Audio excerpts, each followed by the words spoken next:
to vote for our future.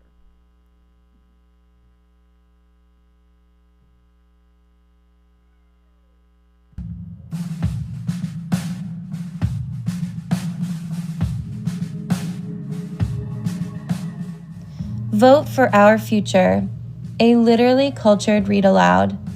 Written by Margaret McNamara, illustrated by Micah Player.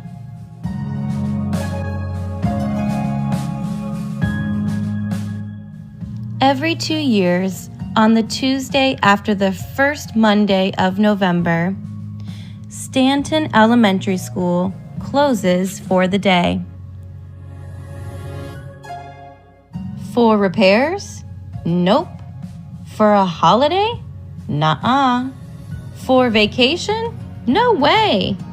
Stanton Elementary School closes for Election Day and changes from a school to a polling station. What's a polling station? A polling station is where people vote. The reason people vote is to choose who makes the laws of the country. We should all vote, said LaToya. We should all vote to make the future better. We can't vote until we turn 18, said Lizzie. So what can we do? The kids of Stanton Elementary School did their research. They looked in books and made notes. They went online and found all kinds of information. They even took a trip to their local election office and picked up forms. I can't wait till I can vote for real, said Amal. Me either, said everybody else. Kids have to live with adult choices. The kids of Stanton Elementary School were ready to spread the word. Katie and her mom made flyers and handed them out.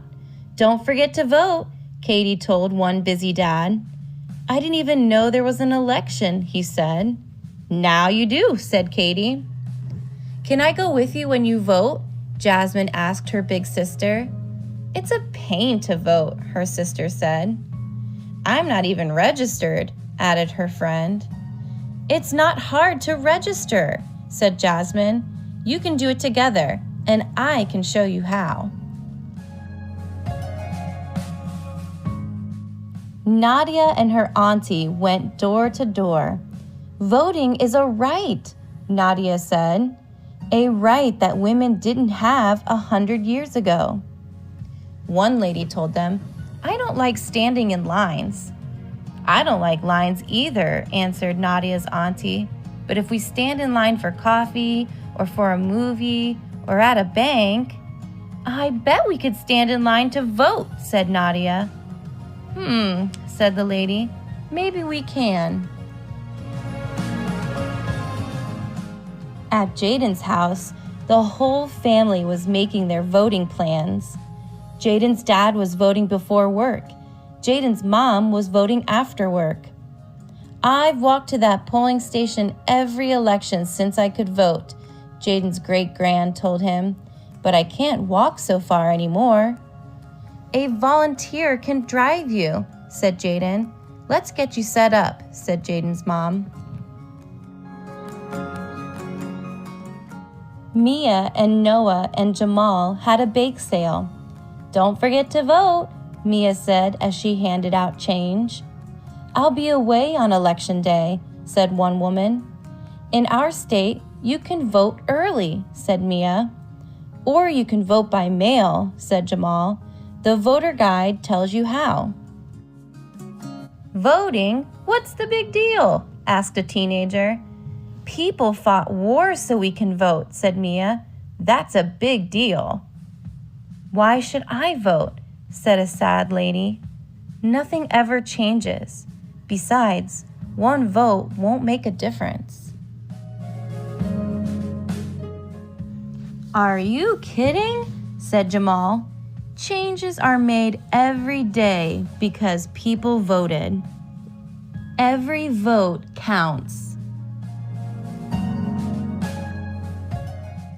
By the time it was the first Tuesday After the first Monday of November, every kid at Stanton Elementary School had spread the word to their families, to their neighbors, to friends, to strangers, to friends of strangers.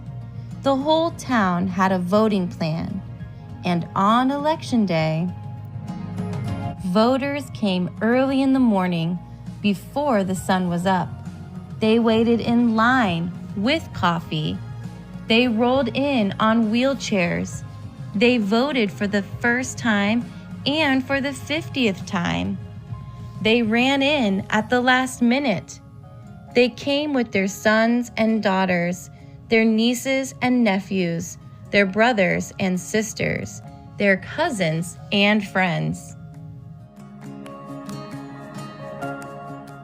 On the first Wednesday, after the first Monday of November, all the votes had been counted.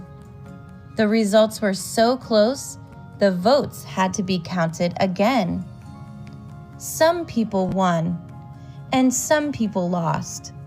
The laws of the country began to change.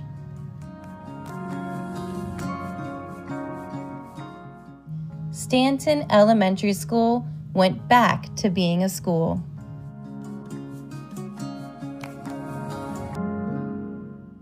And the future began to change.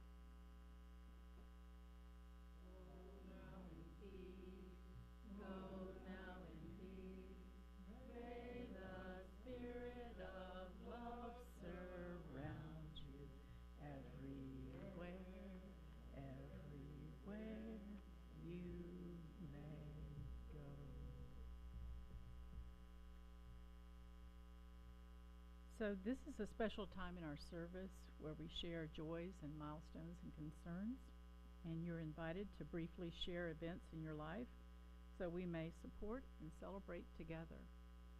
You can come up here to the microphone and drop a pebble in the bowl, or you can speak your joy aloud, or you can just do a silent drop your pebble in the bowl.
now we're in for a treat. It's a meditation, a joyous meditation about voting. Way back when they said all men, they met every wealthy European male. So back then to vote required being white and being rich and being male. They said you can't vote if you got no property. You can't vote if you're not free. You can't vote if you are a woman, 'cause you got no stake in democracy. Year by year, people had to ponder what the Declaration must have meant. By all men, clearly it was time for an electoral adjustment. And they won the vote for those who had no property. Won the vote, those who'd been free. Won the vote for women, and they wrote it down, it was guaranteed. They all said it's my vote, you can't deny it. My voice can't take it away. My right, I won't be quiet. It's my vote, my voice, my right. My vote, my voice, my right.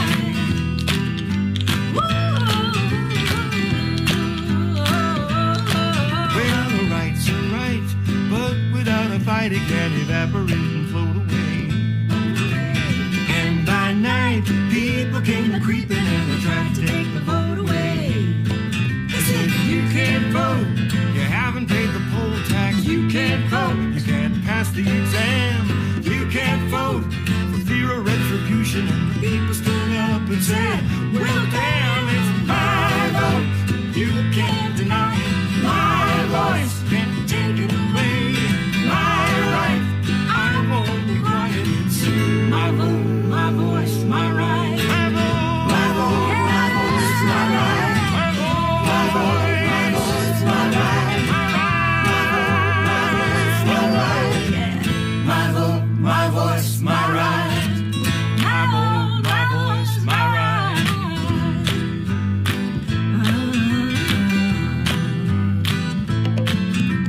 So my friends, make yourself a plan to cast your ballot, 'cause you got to vote. And beware, always in the shadows there are those who want you not to vote. They say you can't vote, they're throwing away your ballot. You can't vote, they're purging the rolls. You can't vote, they took away your mailbox. You can't vote, they're rigging the courts. Say you're gonna use it, say you'll never lose it. And if they ask you whose it is, just say it's my vote. It's my voice. My right. My vote, my voice, my right. My vote, my vote, my voice, my right. My vote, my vote, my voice, my right. My vote, my vote, my right. My vote, my voice, my right. My vote, my voice, my right. My vote, my voice, my right.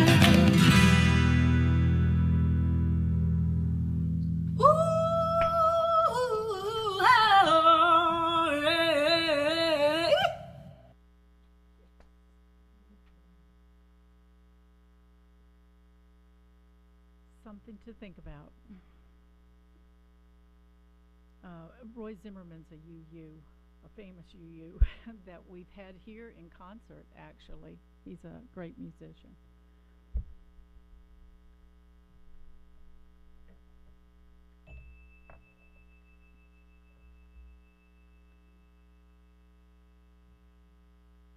Now we're at the part of our service where we have our offering.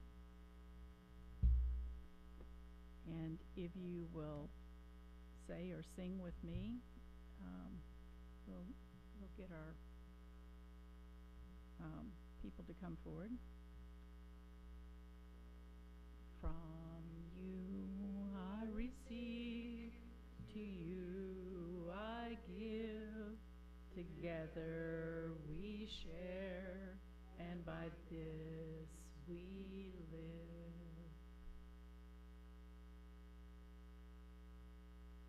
All all cash and checks are not designated for pledges will be split with our Share the Plate recipient today, One Hopeful Place. And please, if you're making out a check, please put in the memo line that it is for your pledge or it is for Share the Plate. That helps us. Thank you.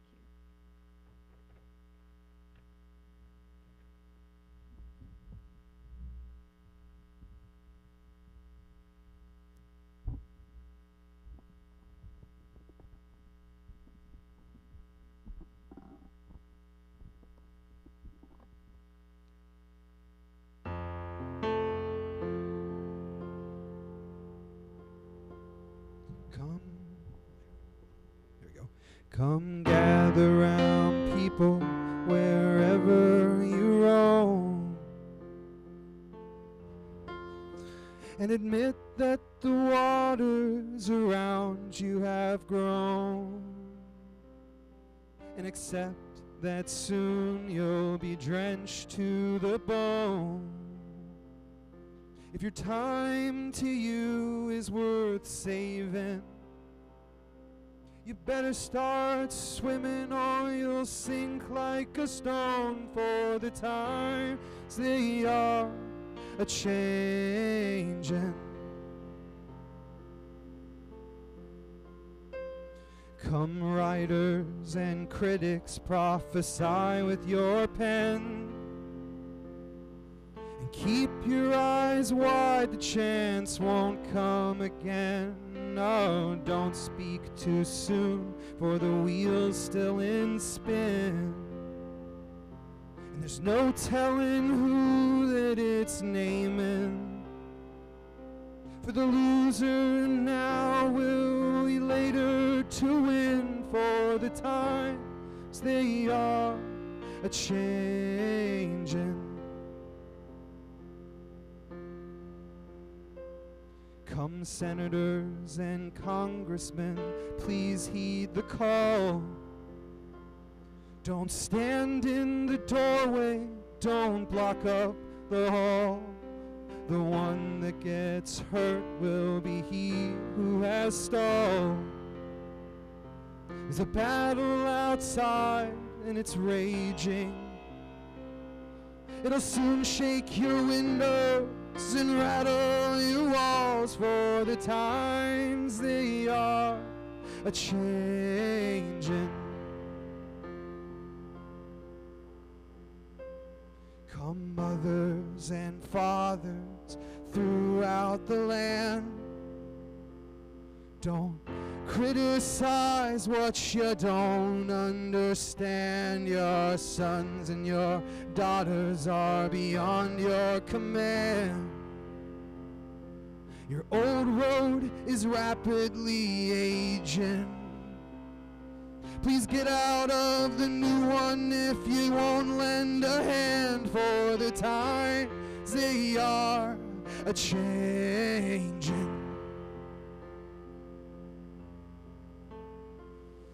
The line it is drawn and the curse it is cast. The slow one now will later be fast, as the present now will later be past. The order is rapidly fading, and the first one now will be later to win, for the times they are a-changing. For the times they are a-changing. For the times they are a-changing.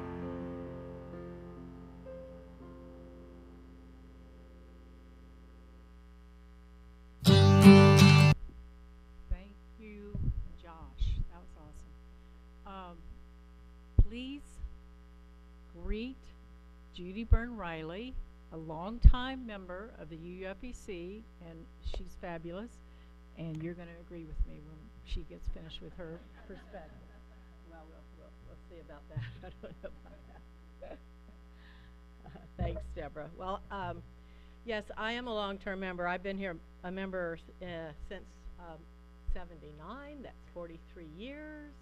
I know you're saying you can't even be that old, but in fact I am. I was a member here when we had a little house on Florida Blanca in Fort Walton. And if we were lucky, we had 12 people on Sunday service, so I'm thrilled to see so many people. And we had a membership of 18. And if we had potluck, the spouses came, who were probably not you. And we had any type of Sunday program. We really were not particular. If you wanted to speak, come and speak. And we were very, very inclusive. And one Sunday we had a visitor, and it was her first time there, which was very exciting for us to have new blood. If I remember correctly, I think Pat and Luke Kellogg, some people that no one here knows anymore, they were talking about their barge trip through the fjords of Norway. And in the middle of this lovely response to their trip, this new member stood up and said, "What does this have to do with God?" And we all sort of froze, and nobody said anything. So I learned always to bring spiritualism and God and goddess and deep feelings into my 20 minutes that I have up here periodically. We never saw her again, by the way. Not a real surprise. We think she was looking for the Unity Church, and she just didn't read all of the letters and the word. H.L. Mencken is quoted as saying, "Democracy is a pathetic belief in the collective wisdom of the individual ignorance." So I bring my ignorance here this morning, joining with it some figures and some numbers, some information, and I have one request at the end, which I'll tell you about then. We have a very important policy here that all issues are good and politics are not to be pushed. This is a non-partisan environment, at least until coffee time. So I will be very neutral in my talk, at least as specific political parties are concerned. I make no assumptions about this congregation, nor should you make any assumptions about my leanings.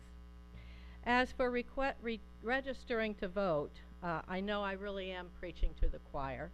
Deborah Baker Ryan and I have given you the opportunity to register to vote if you had forgotten it, to register to vote by mail if you wanted to do that. And no one registered, so I think that's a good sign.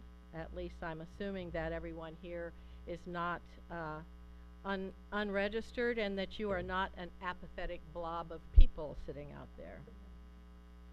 In preparation for this morning, I pulled up the Christian Voter Guide. You got to start somewhere, right? Their motto is, "Grounded in God, rooted in research." It's an extensive site. It will help you decide your voting decisions if you have any questions.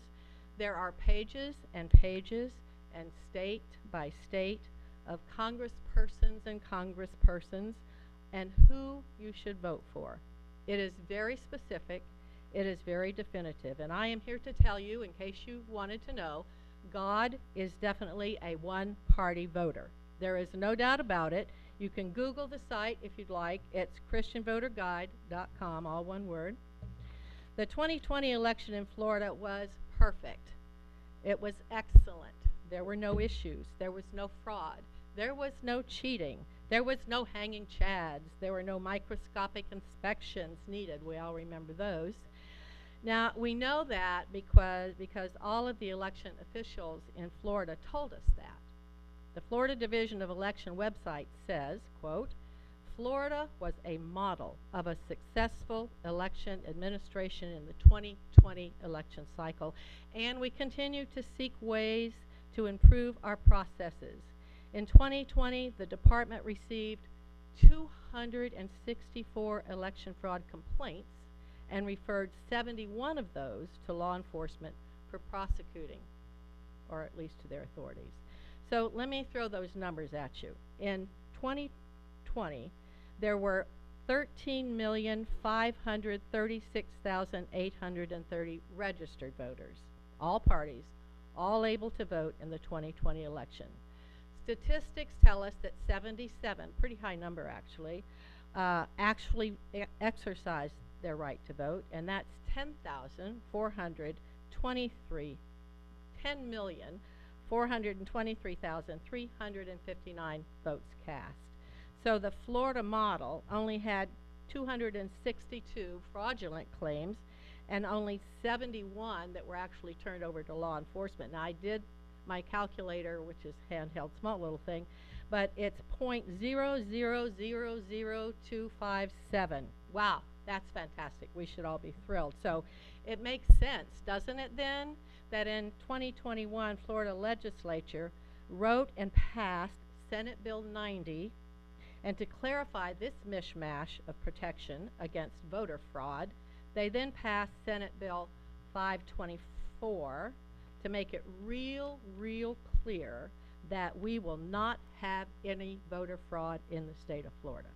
So, here's what those bills did. SB 90 declared that third-party registrants, such as the League of Women Voters, NAACP, churches, they can be fined up to $50,000 if they are found to have violated any of these rules. Some of which are, you can only take 2 plus your own ballots to the voting place at one time. This is called ballot harvesting. It's a problem for students, it's a problem for the elderly who can't get to the polls, and those without transportation. All ballot boxes must be monitored by a person, not a camera, but a real person. Well, that costs money, that's an issue, that's a problem. And there will be no more ballot drop boxes, absolutely none. I'm sure you've all heard that. And if you're registering someone, you have to tell them that you, quote, might not turn in their voting registrations on time. So that's very encouraging, isn't it? Let me register you to vote, but yeah, I can't guarantee you that you'll be able to. And you have to register every 2 years to receive a vote by mail, not every 4 as in the past. And very important, you may not give out water or food to those who are waiting in line. I'm sure we've all heard about this one. No matter how long they've been in line, you just let them drop. They have to bring their own stuff. You can't help them. And while the organization can be fined $50,000, the new law increases financial penalties for actors who alter vote registration to $1,000. I don't know how that makes sense. SB 524, passed to clarify this SB 90, does another very important voter protection item. It establishes a 25-person Office of Election Crimes and Security under the Secretary of State's office to look into irregularities or illegalities. The cost to protect you from previously mentioned 71 ballots turned over to law enforcement of the 522 referred in the state elections office has been given a budget of $1.2 million. That's $16,904 per vote. I thought you only had to pay 5 or maybe 10 to get somebody to vote. So you're feeling safe now, right? Everybody is safe, you're very secure. Some of those provisions have been challenged by the League of Women Voters, the NAACP, ACLU, and others, and they were overturned by the courts. But the state, of course, appealed and said that it was a decision made by a partisan judge who happened to be appointed by Obama. And so therefore, we are going to appeal that decision, and that's where it stands right now. So those laws still stand. However, there's an appeals process. But like a lot of things in the state legislature, they sort of sit in the courts until after it's important. But at least you can vote. So in 1926, and Deborah's choice on this video was wonderful. In 26, women got the right to vote, and in 65, the Voting Rights Act was passed. So everybody can vote, right? Nope, not so fast. In Florida, there are 1.4 million felons who couldn't vote. Most of them were people of color. Florida has been one of only 9 states out of all of them in which disenfranchised felons are not allowed to vote ever, unless that right has been restored. and a felon in Florida could have their rights restored only by the Florida Cabinet.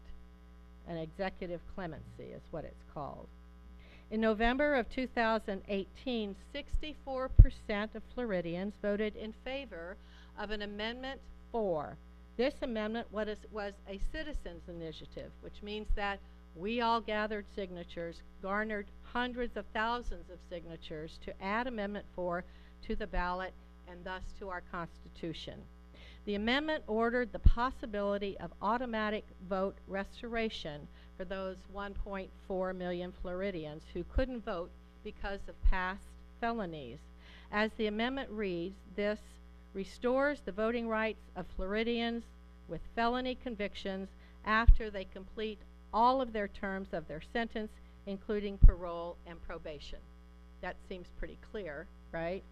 One former felon, after 20-plus years, this was before the amendment, after 20-plus years of perfect citizenship, having become a minister and wanting to vote, went before the cabinet and was turned down.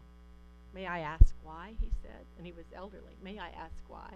And the governor said, yeah, you can ask, but we don't have to tell you. And he was not allowed to vote then. But this amendment passed by 64%, a large majority. So they could vote now, right? Nope, said the legislature. They have to show completion of payment of all restitution, fees, and fines. For some, this could be thousands of dollars. Florida has what's known as a cash register justice. I guarantee you don't know these figures. The accused must pay hundreds of thousands sometimes of dollars to fund court costs, jail, crime prevention programs. The legislature sets minimum charges, but courts are under their own discretion to maximize them, to put them as high as they want. And all the legislature has done is set minimum. Floridians convicted of a felony have to pay to obtain that public defender from $100 to $1,000. If you have a suspended driver's license, you have to pay $60 to $500. Did you get medical treatment while you were in prison? Well, you're going to have to pay that back too. Now you can pay it out of your inmate bank deposit, your bank account, which you can put money in, your supporters can put money in, but maintaining that bank account is going to cost you $6 a month. One wannabe voter had $190,000 due. I don't know what the particulars are, but her judge made clear that after the amendment had passed, the judge said, you're fine, you have no criminal sentence obligation, and left her to convert her debt into a civil lien, which she pays $100 per month. And the courts have said if you're paying on it on a regular basis, that's good enough. It doesn't have to all be paid off if the judge agrees. Her sentence was complete and her obligation was complete. But once the legislature adjusted Amendment 4, she still couldn't vote. This political football went to the courts, the judge said, wrong, she can't vote. And the governor appealed and said, no, she can't vote.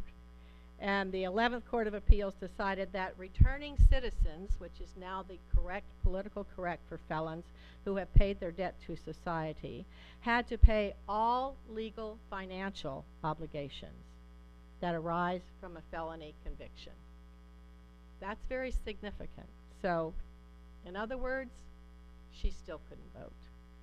A returning citizen may register today, and if they truthfully say that all of their obligations have been completed, and on that registration there's a form, a checkbox, and at that point to verify that the registration form is complete, the registration form goes to the Division of Elections in Tallahassee. Once that office approves the registration, the returning citizen can in fact vote. That approval isn't easy. That office has to get records. A lot of times the records aren't available. A lot of times the records are 30 years old. A lot of times they've been flooded. A lot of times they've been burned. They're very difficult to actually verify. In 2020, the division had a staff of 20 to review the databases to determine eligibility to vote restored by Amendment 4. In April of 2020, before the August primary, there were 85,000 people, felons, past felons, waiting to be approved. 85,000. Now, I don't think it's gone down. I didn't get a figure from Paul Lux what it is now, but it's in the thousands. And they're still waiting for their registration to be approved so that they can vote. So my friends, you here, we are all registered, we're ready, and so where does that leave you? Many of you I know have voted already. You said that when Deborah and I were registering. You said, I'm already voted. Some of you will go on November 8th. Happy birthday, Amy. Also, it's Ellen Holt's birthday. She had a birthday, which you did also, the day that Hillary lost. Happy birthday, Hillary. If you haven't voted and you wanted to see the ballot, you can go to govote-okaloosa.com and you can see the ballot if there's anyone here who hasn't. I've also brought some ballot information, voting information from the SOE's office. Early voting is from the 24th of October to November 5th at 5 locations in the county. That's going to be your SOE's office and a couple of civic, Niceville City Hall, I think you can vote at. And it's open from 7 to 7. So you have a lot of opportunity to vote. You want to see how much money everyone is spending, which is really kind of frightening. You can go to the supervisor's website and go under candidates, and you can go to campaign finance report. This is for any of the elections, and it's really interesting. You can not only see how much they've spent, but where it comes from sometimes, if it's not hidden money, but you can see who the donators are, perhaps the PACs, which won't tell you who, but it will tell you what. The new rules in Okaloosa really haven't changed that much, according to Paul Lux. We are extremely fortunate to have that elected Republican, oh, there's a partisan word, sorry, our supervisor of election. He is wonderful. He's wonderful. And so the ballot boxes were already staffed at locations like his office. So in other counties, they may have had to pull them back and not be able to put them out in the community. So that really hasn't been a problem here. And we don't usually have lines. So handing out pizza in the name of your candidate really isn't going to help you much. I know that there have been water bottles handed out in the past, but there's really, you have to look for a line in Okaloosa. So that's never been an issue. But here's my one ballot request. I told you I would have one. I don't see it as a partisan request. This is not a political or partisan 20 minutes, as I promised you. And so I ask your forgiveness to ask you, I've asked you to vote against one thing. I'm not asking for forgiveness. That's better if I don't ask for permission, but do ask for forgiveness, as they say. But I strongly encourage you to vote.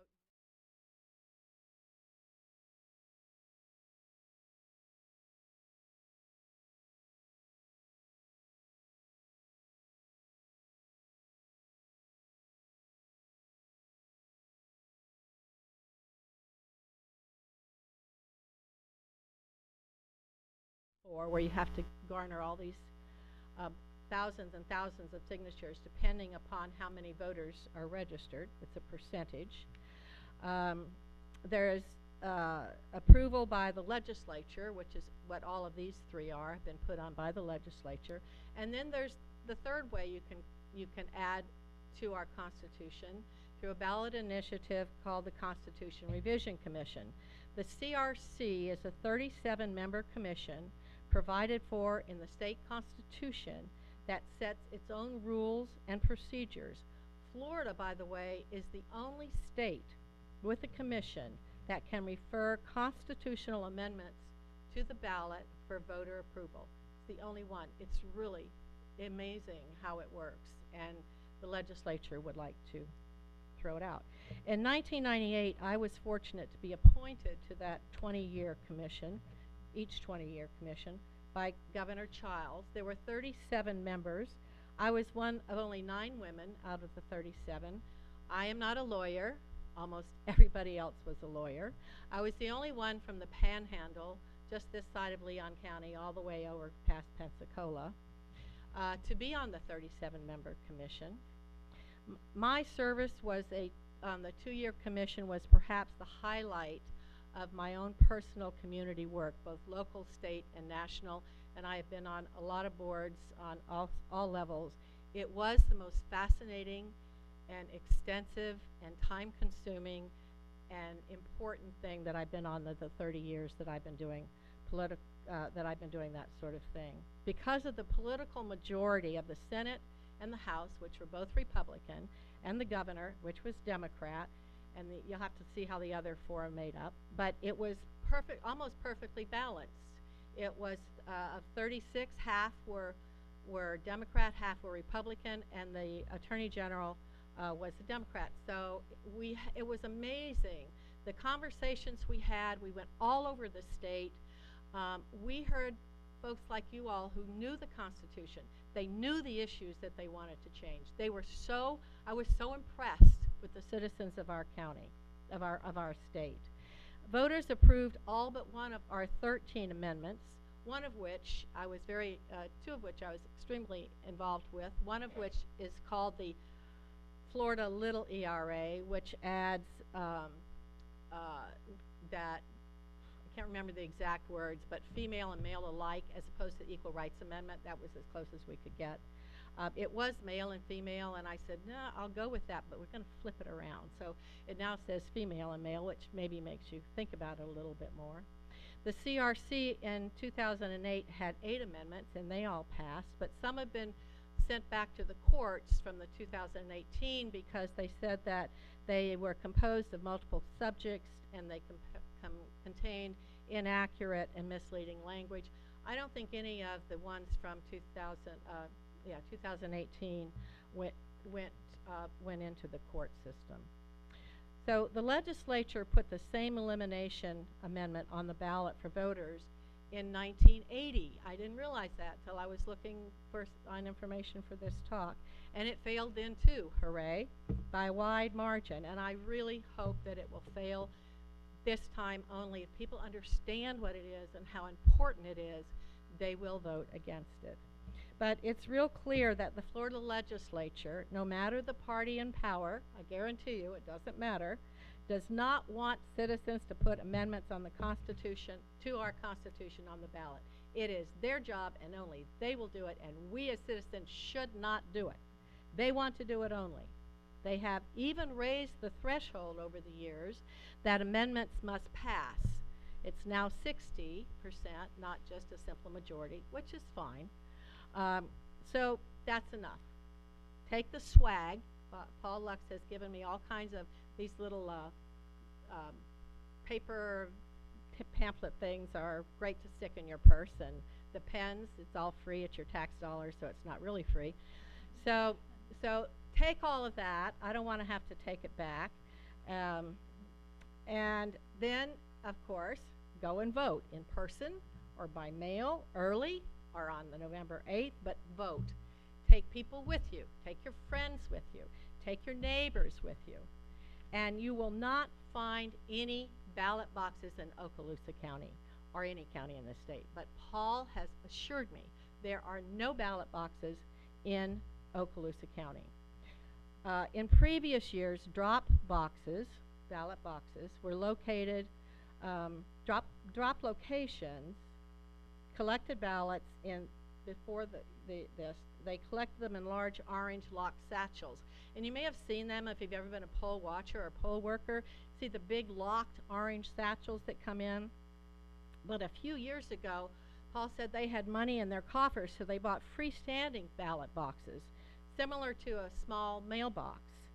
Since ballot boxes are no longer allowed, the sticker on the side of these ballot boxes now reads, Secure Ballot Intake Stations. Is that brilliant or what? So John Lewis says, The vote is the most powerful, nonviolent tool that we have. So I implore you, go be nonviolent. Take your friends, take your neighbors, take your relatives. And as the wonderful song up here says, it's my vote, it's my voice, and by God, it's my right. So, thank you very much. Yeah. Very relevant. Do I have to sit down? I'm a returning citizen myself. I was released September 30th. I'm also a 16-year combat veteran who spent 3.5 years in the bombing range held in Iraq and Afghanistan. And because of being a returning citizen, I can't vote. I'm registered since 2016, I believe.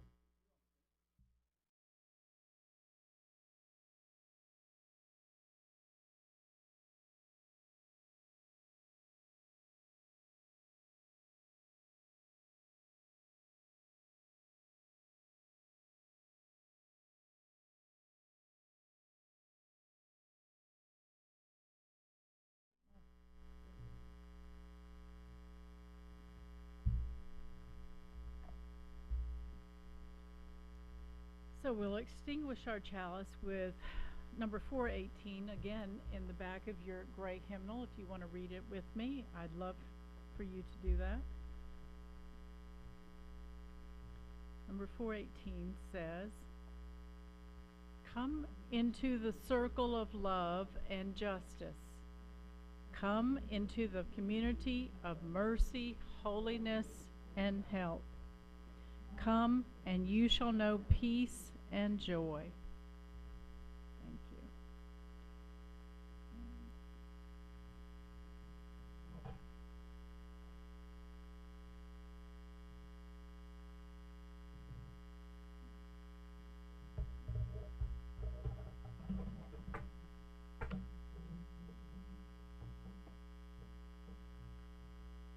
I want to encourage you to join us after the service for our refreshments briefly, and then at 11:15 we will rejoin second hour groups.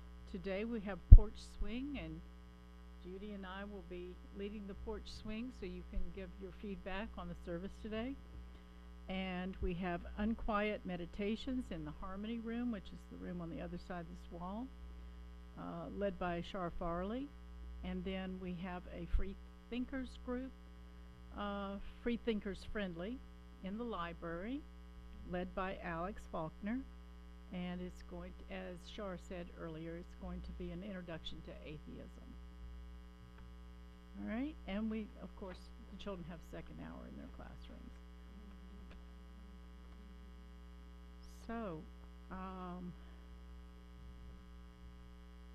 Josh has a song for us for our postlude, so please remain seated. And then we will disperse.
Thank you. Oh.